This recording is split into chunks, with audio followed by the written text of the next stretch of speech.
Šodien mums ir otrā tēma, un otrās tēmas nosaukums ir pašnoteikšanās. Mēs esam ar ienākšanu šī pasaulē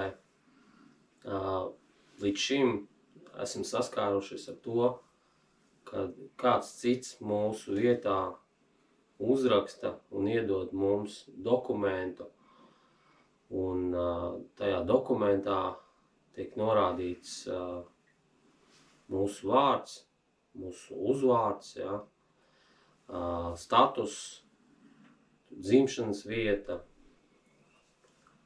dzimšanas datums, kas ir izdevis, un līdzīgas lietas šajos dokumentos parādās. Bet mēs līdz šim brīdim neesam rakstījuši paši sev šādus dokumentus. Un saskaņā ar tiesību pamatiem, tātad augstākais tiesību dokuments ir tas, kuru uzrakstījis ir pats autors. Tātad, ja es esmu uzrakstījis dokumentu, es esmu šī dokumenta autors, tad šādam dokumentam ir augstākais tiesiskais spēks. Jo es esmu gan uzrakstījis dokumentu, gan arī viņu lietoju, gan šis dokuments arī ir pats būtiskākais, jo tajā dokumentā es esmu uzrakstījis pats par sevi. Kas es esmu, no kurienes es esmu, kad es esmu un kāpēc es esmu. Tāpēc es šo pašnoteikšanās dokumentu sauc par nulto dokumentu, jo šīs savā būtībā dokuments ir pamats visiem nākošajiem tiesiskajiem darījumiem, nodibinājumiem, kā bāzes dokuments, kā pamats tam, lai mēs varētu saprast, kurā tieši situācijā vai kādā tiesiskā darījumā, kas mēs esam pēc savas būtības un ar kādiem statusiem mēs strādājam vai kādus titulus mēs lietojam, tā jau ir otršķirīga nozīme. Tāpēc šodien parunāsim par šo tēmu, kas ir ļoti svarīga katram, jo tas ir sagatavošanās brīdis tātad savas realitātes vai savas alitātes veidošanai. Tāpēc realitāte viņa būtībā, tātad realitī, tātad viņa nāk no, tātad alitāte, tas ir tas, kas pastāv dabā, un realitāte ir tas, kas ir spoguļo šo dabu. Tātad katrai realitātei kāds ir autors. Tāpēc šajā gadījumā, tad, kad mēs pārņemam tā kā savas dzīves ritējumu savā valdījumā, tiesiskajā, savā kontrolē, tad mēs kļūstam par savas dzīves, savas alitātes autoriem. Un attiecīgi arī tāda lieta kā šie apliecinājumi, kurus mēs esam pieraduši lietot kā dokumentus, tad viņi arī ir mūsu autora darbs. Un autors pēc būtības ir arī radītājs, jo radītājs no sevis visu laiku kaut ko rada. Tad tā ir kustība, tā ir plūsma. Tā arī izpaužamies mēs. Ja mēs esam radīti radītāji, tad šī ir mūsu pamata izpausme, mūsu īpašība. ar ko mēs parādām gan sev, gan apkārtējiem, kas mēs esam pēc savas būtības. Tad, ja mēs lietojam, es nezinu, kaut kādu instrukciju vai kaut kādu papīrīti, kurā ir ierakstīts kaut kāds status, kaut kāds nosaukums, un mēs viņu pieņemam kā saistošu sev, tad diez vai šajā situācijā mēs būsim radītāji. Tāpēc spēle paliek interesanta tad, kad mēs viņu sākam spēlēt paši.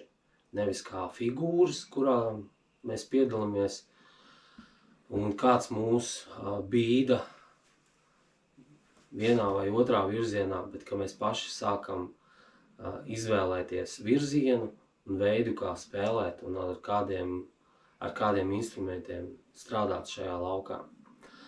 Tāpēc mazliet tuvāk par tēmu, kas ir pašnoteikšanās. Tātad pamatā tas, kas ir šīs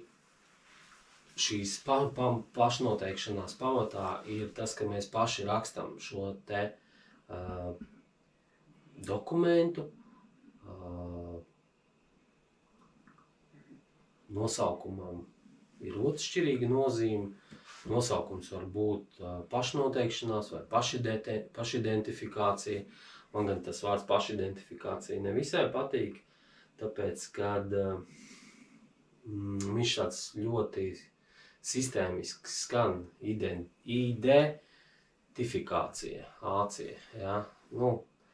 Es tik kā neiedzināšos, teiksim, šī vārda tādā iztirzājumā, bet man pārāk patīk vārds tad pašam noteikt, kas es esmu, tad pašnoteikšanās, un vai nu tā ir arī vēstule. Ja? Ja Romas pāvests var rakstīt vēstules, un citus dokumentus pēc būtības viņš neraksta, kāpēc mēs nevaram rakstīt vēstules? Pilnīgi brīvi mēs to varam darīt, mēs varam rakstīt grāmatu, mēs varam rakstīt vēstījumu, mēs varam rakstīt liecību, kas kuram tuvāk, izvēlēties paši šī dokumenta nosaukumu, jo jūs esat autori, tad jūs izdarat izvēli, kā jūs to darat, ar kādiem vārdiem jūs nosaucat šo te savu vēstījumu. Es saprotu, ka te ļoti grūti ir uzrakstīt šādu te dokumentu, jo mēs nekad neesam to darījuši. Mēs līdz šim esam lietojuši tad mums izsniegtos dokumentus, ja, vai papīrus. Un tāpēc šis autora darbs, viņš prasa pamodināt un atvērt mūsos pašos mūsu būtību, atvērt un ieskatīties tajā, kas tad mēs katrs esam, kas es esmu pats priekš sevis, kā es to redzu, kā es to sajūtu un kā es to varu pasniegt citiem, tā, lai viņi to saprastu. Tāpēc šajā pašnoteikšanās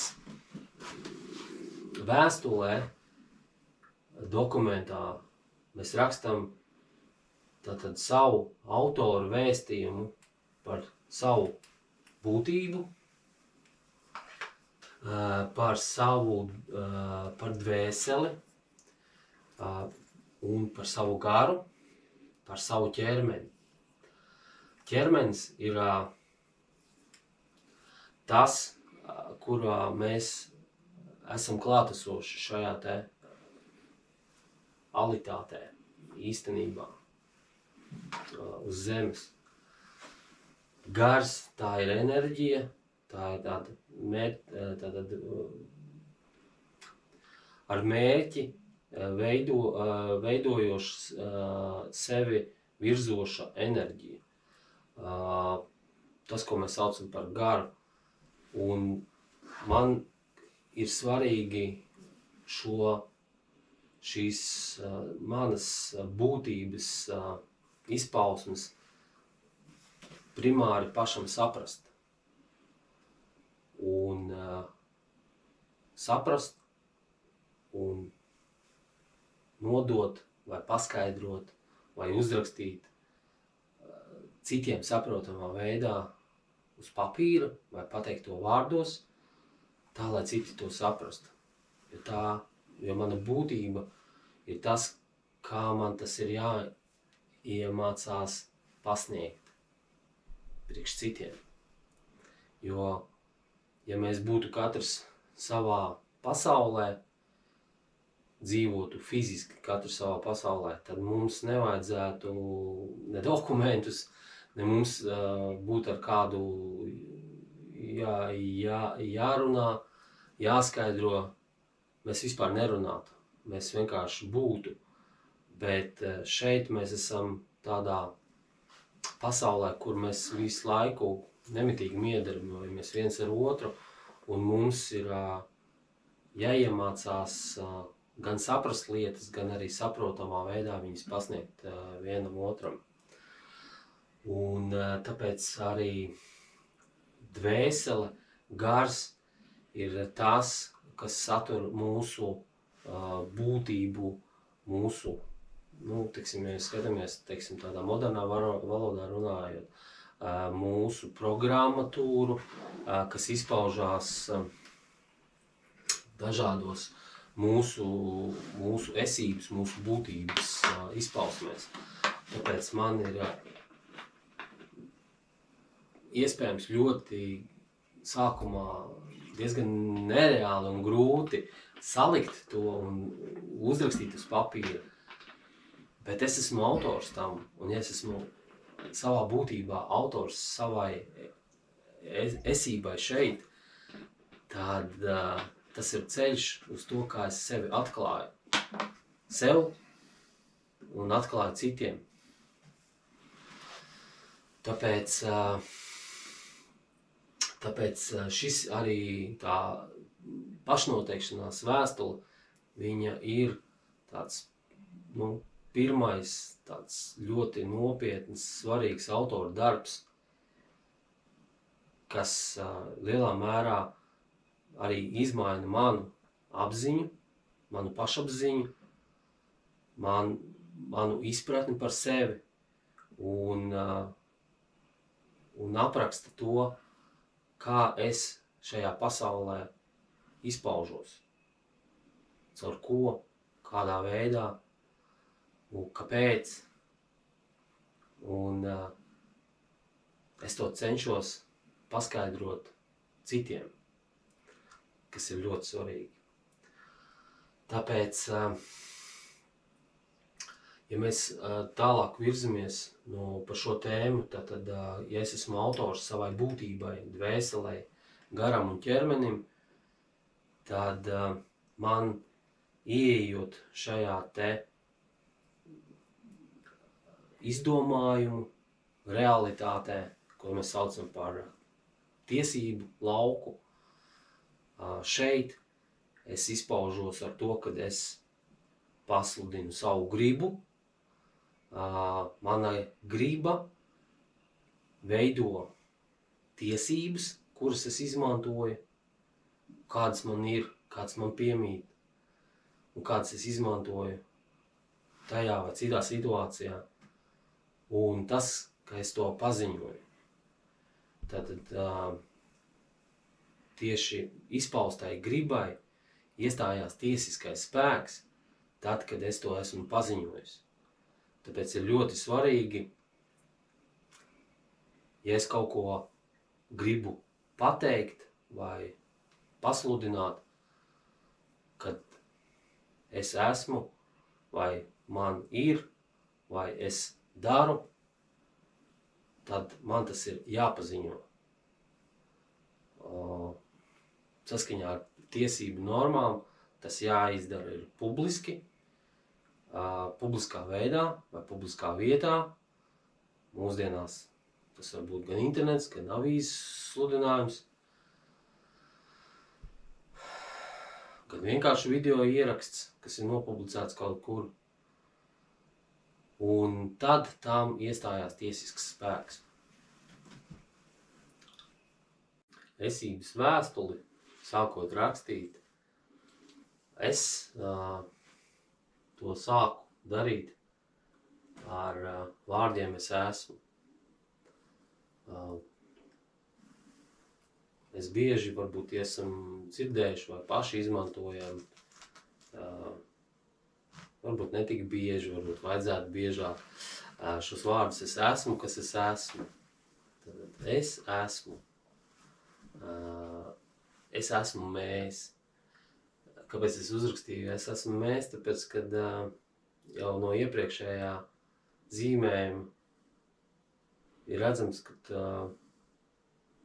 es neesmu tikai ķermenis, kas staigā pa zemi, kad es esmu būtība, ka manai būtībai daudz un dažādas izpausmes, gan radošās, gan cita rakstura. Man piemīt dvēseli, man piemīt gars.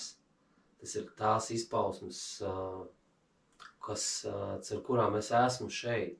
Es esmu, kas es esmu, un manis ir daudz. Un tāpēc ir jāsaprot to, ka šo vēstuli, kuru mēs rakstām paši sev, jo mums pēc būtības šis dokuments, šis vēstījums nav nevienam jāadresē, mēs viņu adresējam sev pašiem. Tāpēc ir ļoti grūti uzrakstīt varbūt sev, ja mēs to neesam nekad iepriekš darījuši, vai varbūt neesam arī nekad dienas grāmatu rakstījuši. Mums ļoti grūti ieskatīties savā būtībā. Tāpēc šeit ļoti svarīgi būt tādā radošā izklāstā, izpausties šajā vēstulē, tajā, kā es sevi saprotu. Gan fiziski, gan mentāli, gan astrāli, gan enerģētiski, gan citos iespējamos veidos, līdz pat es varu sevi sajust un savu būtību raksturot līdz pat ātomam, līdz pat katrai šūnai, kas veido manu ķermeni, līdz pat katram neitronam, protonam, kas izpaužās caur manu ķermeni kā enerģijas daļiņas, vai arī līdz pat kvantu līmenim. Ja?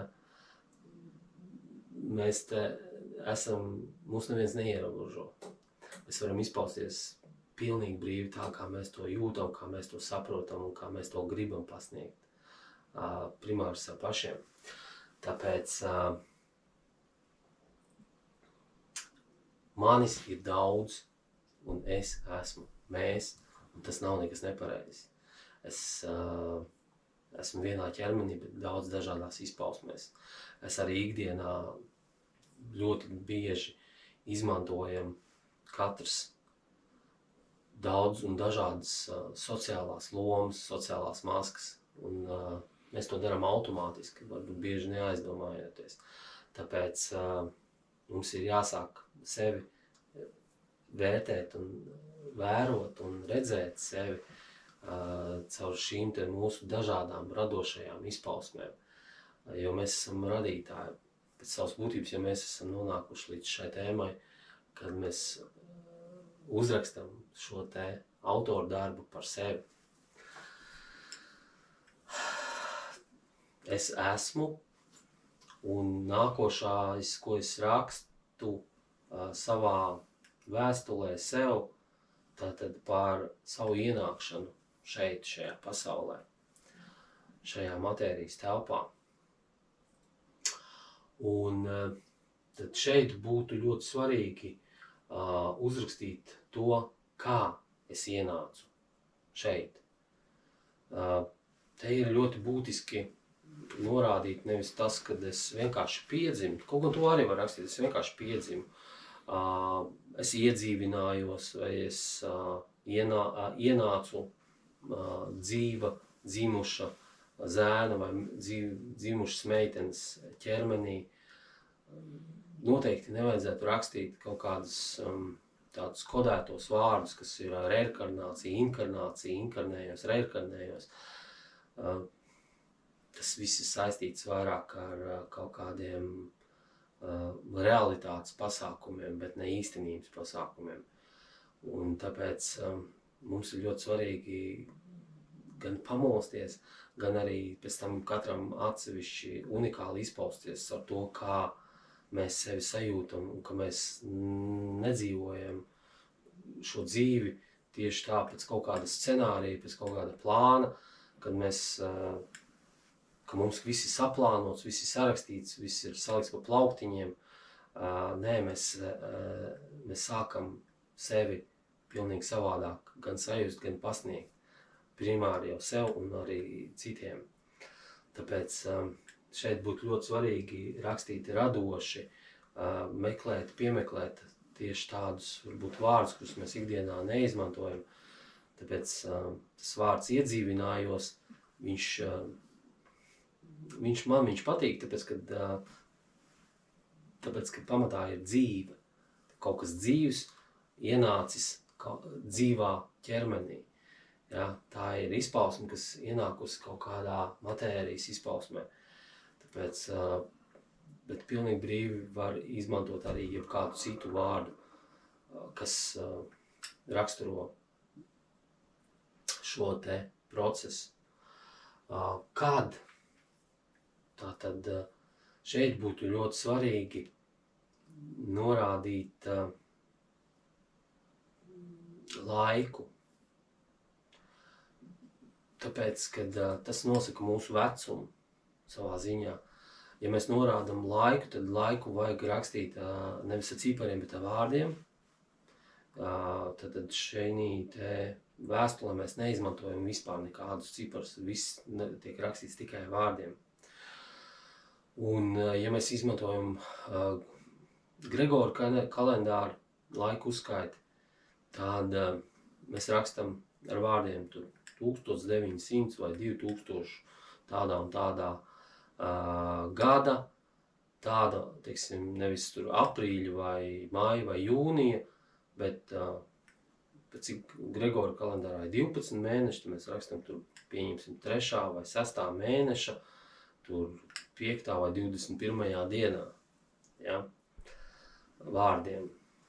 Vai nu arī lietojam pilnīgi brīvi, mēs varam lietot arī pilnīgi citu alternatīvu laiku uzskaiti, kas ir pareizticīgiem, tad šī saucamā vecā laika uzskaita, ja?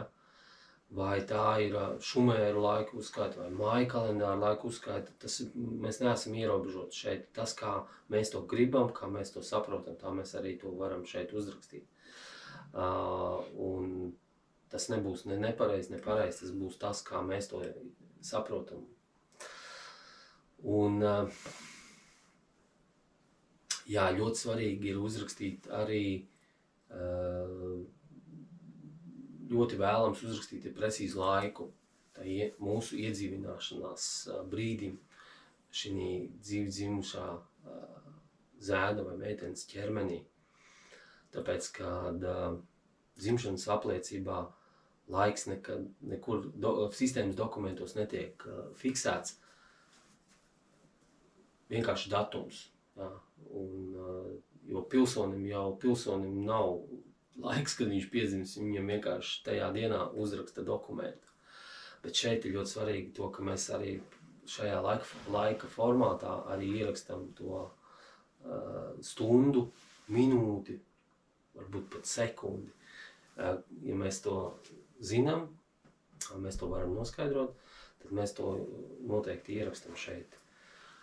Un kur es esmu ienācis? Tātad šeit būtu ļoti svarīgi lietot tādus arī radošus vārdus bez personifikācijām, bez valsts nosaukumiem, bez vietas vai ielu nosaukumiem, pilsētu nosaukumiem. Tātad šeit vienkārši var norādīt koordinātus uz zemes. Ja? Mēs jau dzīvojam uz zemes, mēs staigājam pa zemi, tāpēc mēs piedzimām uz zemes. Un tā ir ļoti svarīga cieša saikne tam, kad mēs piedzimstot uz zemes, mēs esam kļuvuši par zemes mantiniekiem. Viss tas, kas ir uz zemes, tas ir radīts priekš mums, lai mēs šeit ar šo te visu miedarbotos. Tāpēc arī juridiski tam ir ļoti liela nozīme, kad mēs piedzimstam nevis kaut kādā personifikācijā, bet ka mēs esam ienākuši, tā kā piedzimuši, iedzīvinājušies tieši uz zemes. Nevis gaisā, nevis jūrā, nevis personifikācijā, bet uz zemes. Tam ir ļoti liela, svarīga nozīme. Un nākošais tātad ir mūsu vārdi. Tātad šeit mēs norādam tos vārdus vai vārdu, kuru mums ir dāvājuši mūsu tēvs un mamma. Šeit mēs varam arī norādīt tos vārdus, kurus mēs esam mantojuši. Jo daudzās kultūrās, daudzās nācijās ir tie mantotie vārdi arī tiek izmantoti, kas tā kā tiek nodoti no paudzes uz paudzi. To mēs redzam pie monarhiem. Un šeit mēs varam arī norādīt mūsu paņemtos vārdus, jo nevienmēr ir tas mans dāvātais vārds sakrīt ar manu būtību, un es varu šo vārdu gan nomainīt, gan arī papildināt ar savu izvēlēto vai savu sajusto būtības vārdu, kuru es esmu paņēmis. Kā es sevi sajūtu šajā te vārdiskajā izpausmē. Un ļoti svarīgs ir šis mūsu dzimtes vārds. Vai es pat teiktu dzimtu vārds, jo dzimta turpinās no tēva. Tad tā ir tēva līnija, ģenētiskā saikne notiek no abiem, tātad mammas un tēva, bet šīs dzimtes vārds, viņš tiek nodots no paudzes uz paudzi tieši caur tēva līniju. Tāpēc es ieteiktu lietot gan, nevis lietot, bet tā kā pārņemt savā valdījumā un savā tādā apziņas izpausmē tieši šos te vārdus, kas ir mana tēva dzimtai, manas mammas dzimtai. Es varu paņemt arī arī iepriekšējos dzimtas vārdus, kurus esmu mantojis no saviem senčiem, kas ir manas cilts paudžu laikā bijuši šie vārdi. Es viņus varu ņemt, cik daudz es viņus gribu, cik daudz es varu atrast, vai es varu lietot tikai vienu no viņiem. Tā ir mana brīvā izvēle, kā es to sajūtu, tā es to izpaužu caur šo te vēstuli. Un tad nākošā tēma pēc izvēlētajiem, saņemtajiem, mantotajiem vārdiem ir tas, kas man piemīt. Un šeit ir ļoti svarīgi pašam pārdomāt un sajust to, kas piemīt man. Savā vēstulē es rakstīju, ka man piemīt apziņa, man piemīt saprāts, man piemīt brīvā grība, man piemīt jūtas, man piemīt sajūtas, man piemīt emocijas, man piemīt sirdsapziņa, godaprāts. un radošums, pašapziņa, diženums, cēlsirdība, iejūtība. Tās ir tātad šīs īpašības, es varu norādīt arī kādas piemīt man kā garīgai, kā mentālai un kā fiziskai dzīvai būtnei, kas arī ir ļoti svarīgi priekš manis paša. Un tas noteikti parādīs arī ļoti svarīgi šo te manu izpausmi, manu būtību arī citiem. Un tā viss.